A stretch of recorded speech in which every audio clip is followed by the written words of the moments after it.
Welcome back to another technical deep dive here in the debug zone. Today we're tackling a big question and breaking it down with insights from other users. Hopefully this clears up some misconceptions and helps you get the answer you need. So buckle up, stay a little curious, and let's jump right in.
And that's a wrap.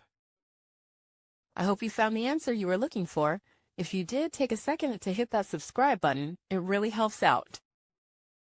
And let me know in the comments which solution worked best for you. See you next time in the debug zone.